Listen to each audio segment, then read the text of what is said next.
Welcome back to Disturbed Reality. I guess this video is a little different than the usual, mainly for a break for me, as the monotony of making such content has certainly proved challenging over the years. Instead of the fact-based approach I tried to take, today we will be doing more speculating and theorizing than usual, but on a dark, disturbing topic nonetheless. Are snuff movies real? According to the mainstream, no. Are snuff movies real? According to some alleged whistleblowers, yes. Do I think snuff movies are real? Although I can't claim to have seen one, or know of any authentic video online that meets the definition of snuff, I find it somewhat doubtful that they don't, or at least haven't existed in the past. But what exactly is a snuff movie? Well, the definition changes upon who you ask. Some say a snuff movie constitutes any type of death caught on camera, including war footage, natural disasters, and tragic accidents, such as car crashes. Others say a snuff movie is the murder of a person or persons recorded on camera, regardless of motive.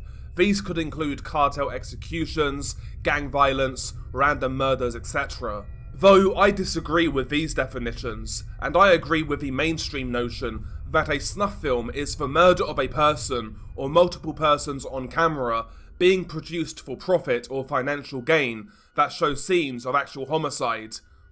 The term snuff film, referring to a movie in which a person is actually murdered on camera for the entertainment of viewers, entered public consciousness in the mid-1970s amid a period of social upheaval, media sensationalism, and increasing concerns over graphic violence in entertainment. Although no verified snuff film has ever been proven to exist, the myth surrounding them took root in public imagination through a combination of urban legends, moral panic, and media exploitation. The concept gained significant attention in 1976 with the release of the film Snuff, a low-budget exploitation movie originally titled Slaughter that was shot in Argentina in 1971. American producer Alan Shackleton rebranded the film and added a final fake murder scene intended to resemble a real killing. He promoted it with the tagline, "The film that could only be made in South America, where life is cheap," deliberately implying that the murder was genuine. The media frenzy that followed, fueled by protests from feminist groups and anti-pornography activists, helped thrust the term snuff film into public discourse. The controversy around snuff taped into broader fears of media corruption, desensitization to violence and exploitation, especially in the wake of the Manson murders, rising crime rates, and changing attitudes about censorship. Throughout the 1980s and 90s, rumours about underground snuff films continued, often tied to quote-unquote conspiracy theories or moral panics about satanic cults and serial killers, even as law enforcement found no credible evidence of commercial snuff production. In relation to cases that we have covered on the channel previously, do any meet the criteria of a snuff film?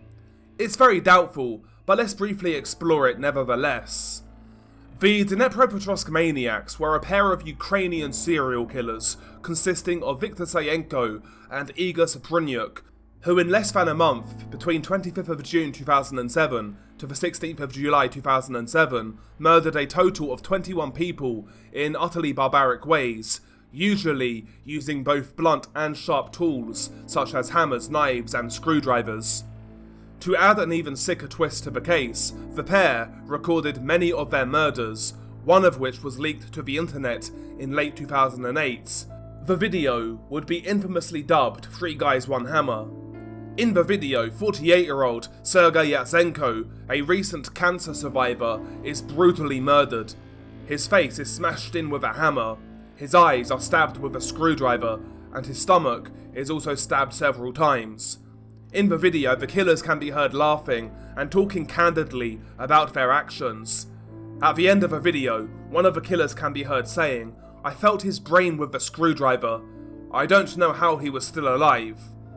It's unclear how many of the murders they recorded on video, but it's believed to be several. In a Chilean documentary on the case, you can actually see a snippet of one of their other murders, where amidst the murder, they even ripped a gold tooth out of their victim's mouth in order to sell. Following the pair's arrest, police quickly tried to ascertain a motive behind the murders, and essentially, the conclusion was that the killings were just carried out in the name of fun, nothing more to it. However, local media reported the killers had a plan to get rich from the murder videos that they recorded. One suspect's girlfriend reported that they planned to make 40 separate videos of murders. This was corroborated by a former classmate who claimed he often heard Supruniuk was in contact with an unknown rich foreign website operator who ordered 40 snuff videos and would pay much more once they were made. Regional Security Chief Ivan Stupak rejected the claim that the murders were committed to make internet snuff videos, saying that there was no evidence of this and that the killers purely acted out their sick desire for brutality. They simply found the hunt for victims and their subsequent killings fun. Another case that is worth a mention would be the 2012 murder of Jun Lin, carried out by Luca Magnotta. Some argue that the video of Jun Lin could in a way be considered as snuff content, because instead of the killer seeking money for his production of a murder video, he was instead seeking attention, and attention he certainly got. There was no producer-client angle to this case. However, Luca Magnotta's desire for attention was satiated by curious minds, especially when the video went viral. So, although this wasn't a financial transaction, though a transaction still took place nonetheless, Luca Magnotta acquired the attention that he craved by satiating the human psyche's morbid curiosity. Now, for me personally, I don't think Luca Magnotta's One Lunatic, One Ice Pick video can be considered a true snuff video, but the argument that it was still somewhat transactional is an interesting one, and it may possibly be the closest thing that we have to a snuff video on the surface web. Now let's take a bit of a turn. I have to be honest with you guys, my brain is enthralled by conspiracy theories, and maybe in certain videos that has shone through in the past. However, when it comes to the topic of serial killers, I usually think that the mainstream narratives surrounding most killers are usually relatively accurate, aside from a few exceptions. One exception would be the case of John Wayne Gacy, the killer clown who murdered at very least 33 boys and young men from 1972 to 1978 in the Chicago area. Most of the bodies of John Wayne Gacy's victims were actually buried under his house in his crawl space. Now, for as long as I can remember, the case of John Wayne Gacy has never sat right with me. I truly believe that we only know half of the story, and in my mind, there were almost certainly more people involved in the crimes, but it could be even darker than that. There are numerous discrepancies with the Gacy case that just don't sit right with me.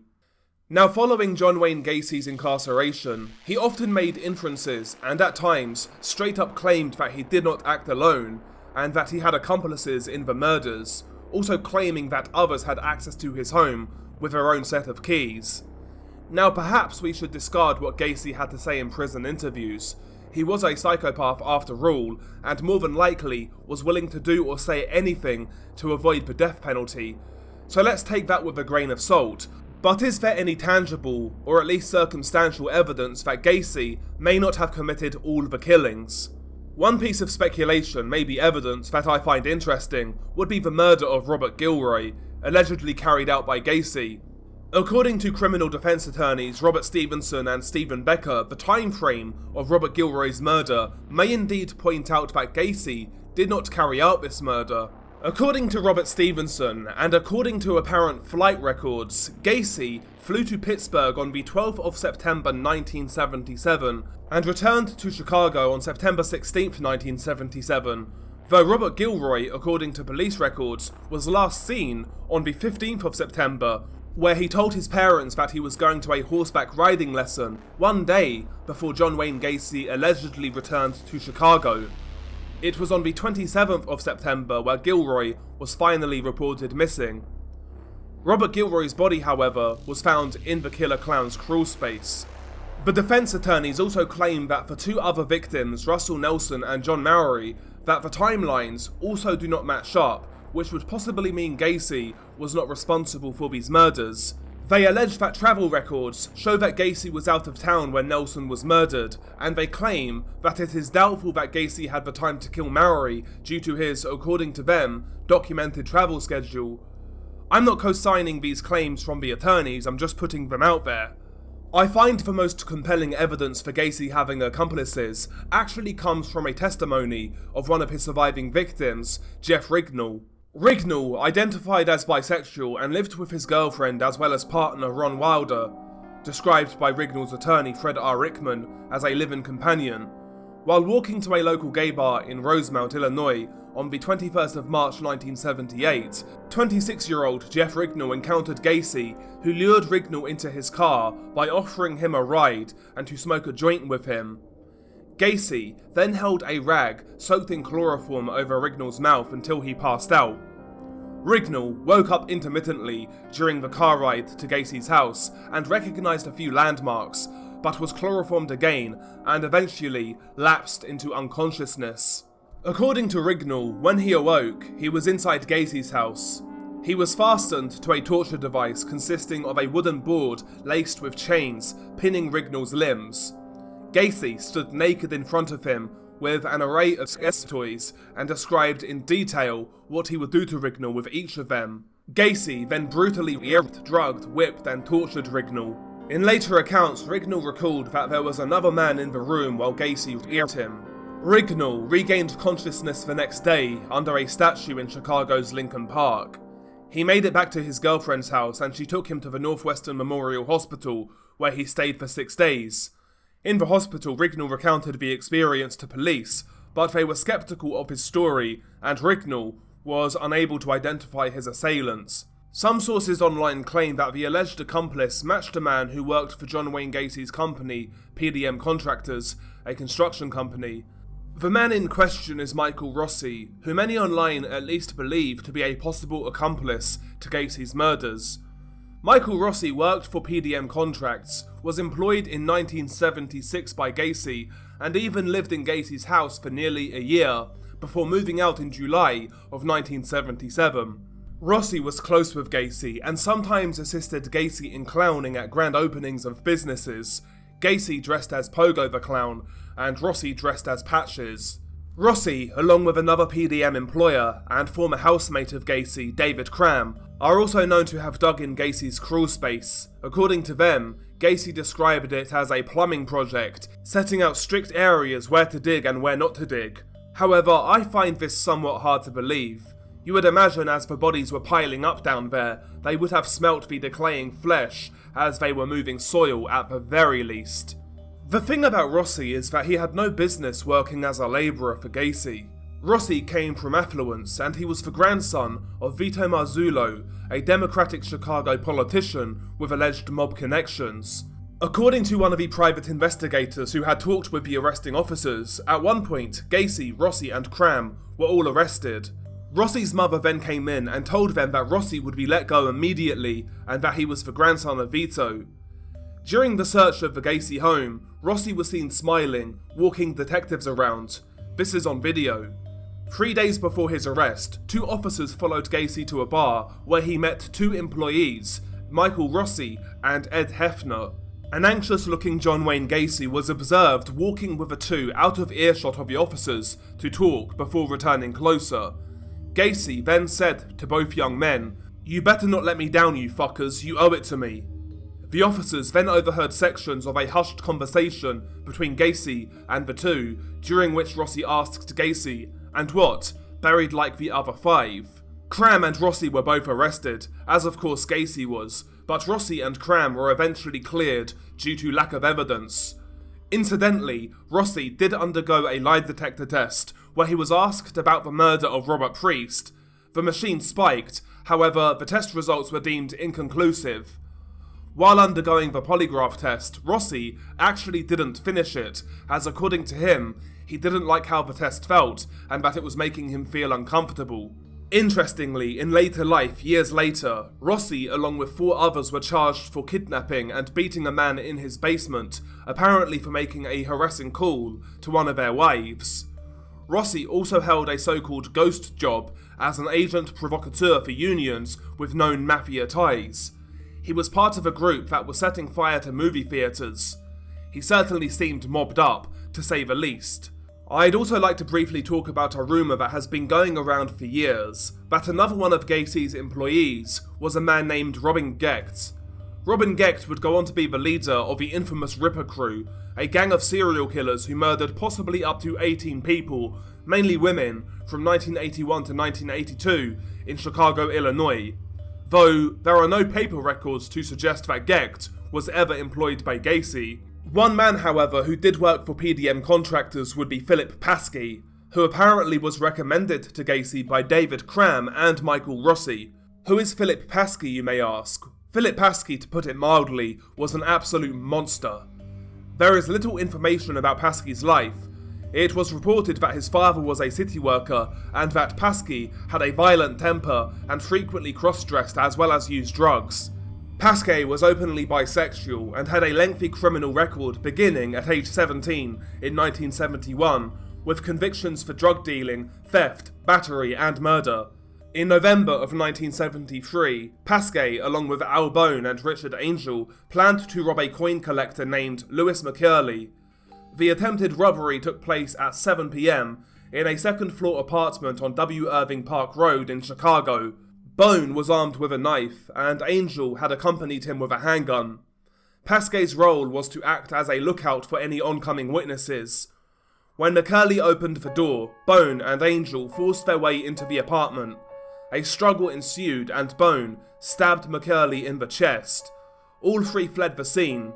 McCurley would later succumb to his stab wounds. The three were arrested and charged with murder and attempted armed robbery.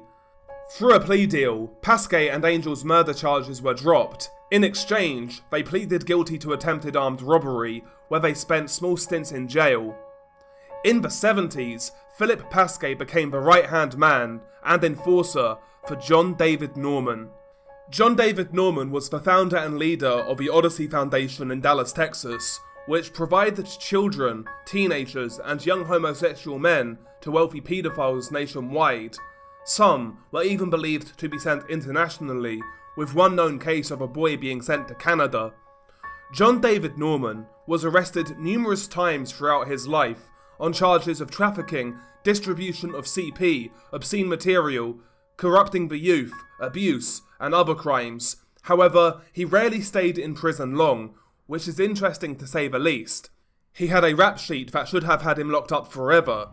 During one of his arrests, Norman was found to have at least 30,000 index cards with client information. Some of them were allegedly prominent people and some federal employees in Washington. Unfortunately, the list was destroyed and the authorities were unable to explain why. Imagine my shock. I'm sure this is just a coincidence. While imprisoned in Chicago, Norman created the Delta Project and used the jail's printing facilities to self-publish newsletters for his child abuse ring. He was still operating from behind bars. Paske himself was considered the right-hand man of Norman and his Delta Project. Paske was seen at Norman's apartments during one of his arrests and also handled their mailing operations. Strangely, Paske was not arrested at the time. So there is a proven link between John Wayne Gacy and trafficker John David Norman, and incidentally, after Norman's Texas arrest, he relocated to Chicago as the Gacy murders were taking place. His residence was actually very close to where Gacy victims Kenneth Parker and Michael Marino were last seen alive. Coincidence maybe. Here's where it gets crazy. John David Norman doesn't just have proven links to one serial killer, but he may have links to two, the other being Dean Corll, the Candyman. Following Norman's 1973 arrest in Dallas, news reports indicated police were investigating if he had any ties to serial killer Dean Corll. Corll murdered at least 28 teenage boys and young men in Houston between 1970 and 1973. Before we continue, I have to point out that there are staggering similarities between the Dean Corll case and the John Wayne Gacy case in certain aspects, especially in how they both acquired their victims. Interestingly, John Wayne Gacy is known for his infamous handcuff trick, which he used to subdue many of his victims. However, it was Dean Corll who, let's say, pioneered this technique. Dean Corll also had accomplices to his murders, much like many of us suspect Gacy to have had. Dean Corll himself was killed on August the 8th, 1973 by his own accomplice, Elmer Wayne Henley, just days before Norman's arrest. Norman had previously lived in Houston, as evidenced by his 1954 and 1956 arrests there. Additionally, the source who tipped off police about the Odyssey Foundation was a prostitute involved in the organisation who got scared after an unidentified man in Houston requested his services. Many suspect this man to be Dean Corll. Henley gave a statement to police following Dean Corll's death, in which he stated that the Candyman claimed to be involved with a Dallas-based organisation that brought and sold boys, ran whores and dope and stuff like that. Police stated that they did not think Dean Corll's other accomplice, David Owen Brooks, was involved with the Odyssey Foundation, but also did not rule out Corll and Henley as being involved, though they stated that they had no evidence connecting them to Norman's organisation. In 1975, however, Houston police reported finding pictures depicting not one, but 11 of Dean Corll's victims during a raid on a child prostitution ring, once again raising the possibility of connections to Norman. Allegedly, slideshows show images of the Candyman's victims in various states of torture. Now, while this may not be a direct link between the Candyman and John David Norman, it does add significant credibility to Dean Corll's claim that he was part of a trafficking and even possibly a snuff ring, which many suspect Norman to be possibly involved with. After being released in Dallas, Norman fled to Homewood, Illinois, a suburb of Chicago, in late August or early September of 1973, just a month after he was initially arrested. He was released for no real reason. Using the name Steve Gerwell, Norman began living with Charles Railing, an Odyssey client from Homewood. Norman had previously trafficked a 16-year-old boy from Independence, Missouri, and he went on a trip with the boy to Europe. During his time in Homewood, Norman successfully abused 10 teenage boys, enticing them with beer, showing them pornography, and committing acts such as groping and oral sex upon them. Homewood police received an anonymous call on the 31st of October 1973 stating that Steve Gerwell, Norman, was sexually abusing boys in the area. Norman was out of town at the time, but police were able to locate Railing, who assisted them in their investigation. Upon his return to Homewood on November 14th, Norman was arrested and charged with 5 counts of indecent liberties with a child, and 8 counts of contributing to the delinquency of a minor. In the spring of 1976, while still awaiting trial on charges related to the Homewood crimes, Norman was bailed out of Cook County Jail for $36,000 by an unknown person from California. Seemed to have friends in high places, right? In December of 1976, he was sentenced to 4 years in prison and was sent to Pontiac Correctional Center. Shortly before he was released on bail, Norman began his next sex operation, the Delta Project, and began publishing a newsletter called Hermes. From Cook County Jail, Norman sent out 3 newsletters using the jail's printing press, claiming that the Delta Project aimed to provide educational travel and self-development opportunities for qualified young men of character and integrity, and that Delta dorms were being established across the US, with each dorm having 2 to 4 cadets overseen by a Don. Police alleged that the cadets were underaged males recruited in Chicago. In a May 1977 interview with the Tribune, Norman denied that Project Delta was sexual in nature and claimed to have sent the newsletter to over 7,000 people. At the time of the interview, police said that the newsletter had 5,000 subscribers and grossed over $300,000 per year. Norman was paroled in the fall of 1977, another short sentence, but was arrested again in Chicago in June of 1978 for having sex with 2 underage boys from a local foster home and taking pornographic pictures of both. One of the boys informed investigators that Norman was in the process of selling him to a client, and he, Norman, was simply waiting for his plane ticket. Norman was accused of refounding the Delta Project, now called the Creative Corps and MC Publications, after being released from prison, and operating it out of his apartment at 685 West Wrightwood Avenue, allegedly sending photos of the boys to a Don in Canada. In a raid of the apartment, 20,000 pink index cards, or possibly up to 50,000, containing the names of customers were found. Did anything happen with the names on these cards? You silly goose, of course not. A prolific trafficker who operated for decades at this point, conveniently released multiple times after serving super short sentences. I'm sure there's nothing to see here. One last interesting fact about John David Norman. It actually turns out that one of his rental properties was leased out to known Chicago mobster Jack Ruby. Yeah, that Jack Ruby, the one who shot Lee Harvey Oswald, who of course shot President Kennedy. But we will leave John David Norman there, as after his 1978 arrest he relocated to Pennsylvania to continue his operations into the 80s. Let's get back to Gacy for a moment. Sorry that this video has been scatterbrained and drawn out. While on death row, John Wayne Gacy compiled a victim book with the help of an unnamed contact known under the alias Chris Lewis. The book contained news and police reports on several victims, some of which Gacy claims were killed while he was out of town. He also says that he did not know who all of the victims were and was trying to find out who killed them. It is important to note that Gacy was convicted for killing specific individuals that in reality were never confirmed to have been found in his crawl space.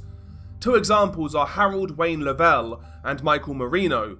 Unfortunately, to this day, most of the bodies found have not been tested to match them with the names given to by police. In 1994, Gacy's new defense team used evidence that he was out of town during 16 of the 33 murders in an unsuccessful attempt at saving him from execution. The prosecution countered by pointing out that Gacy had drawn a map showing them where the bodies were under his house. But this only shows culpability in hiding the bodies, not murder. Ultimately, US District Judge John Grady rejected the contention. Gacy and Lewis believed that David Cram, Michael Rossi, Philip Paske, and David Norman were responsible in carrying out some of the murders, 3 of which worked for PDM, and Gacy claimed that they all had keys to his house. Gacy actually claimed that 12 sets of keys were cut for his home. In an interview with John Wayne Gacy's unnamed contact, Chris Lewis with The New Yorker, Lewis claimed the following.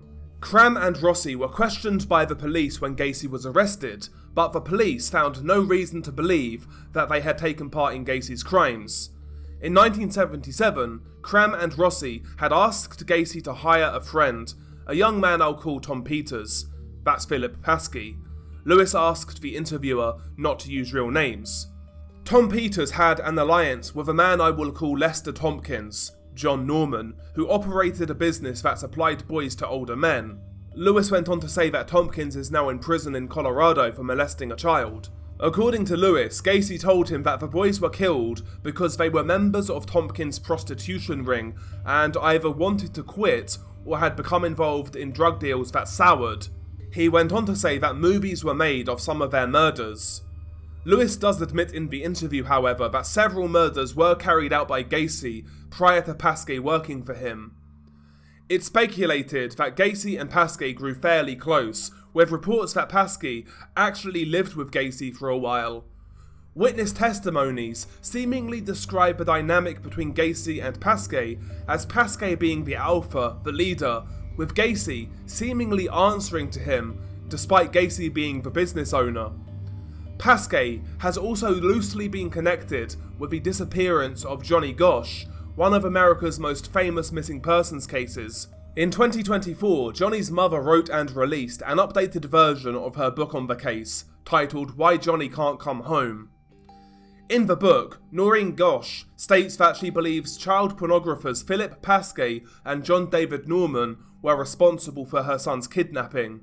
Additionally, while in the Illinois area, Paske was initially wanted for questioning in the January 19, 1977 murder of Kenneth Hellstrom, 17 of Homewood.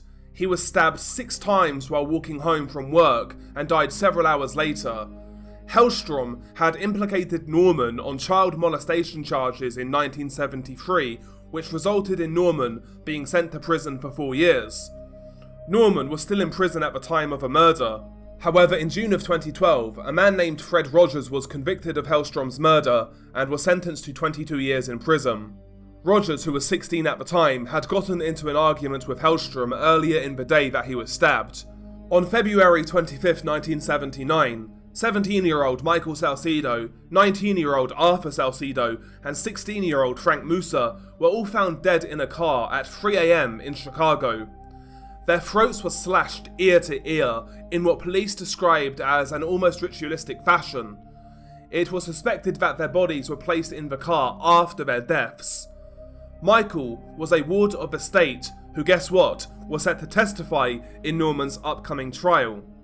Paske was suspected by many to be involved in the killing, though he was never charged or arrested. In fact, it was later revealed that Latin King members, apparently of no connection to Norman or Paske, were responsible for the murders. Following the conclusion of the 70s, Paske's moves and actions are more unclear. His final arrest was in 1996 for possession of a controlled substance. He died on November 9, 1998, in Chicago from AIDS-related complications. One last coincidence: prior to meeting Gacy in 1978, Philip Paske used to go by the nickname of Patches, an alias that John Wayne Gacy also liked to use from time to time. I apologise for the scattergun nature of this video. Different to my usual videos, I know, but with cases like this my brain tends to go into scattergun mode. I thought I would change it up though. I will however end it here. I may make a video on John David Norman in the future, as he has several other bizarre possible links and ties to a variety of, let's say, interesting people. I'm pretty convinced that John Wayne Gacy in particular did not act alone. I believe coincidences happen, of course they happen, but how many coincidences does it take for us to doubt the official story? Because ultimately this case is filled with them. Bizarre links, bizarre circumstances, things that just don't make sense.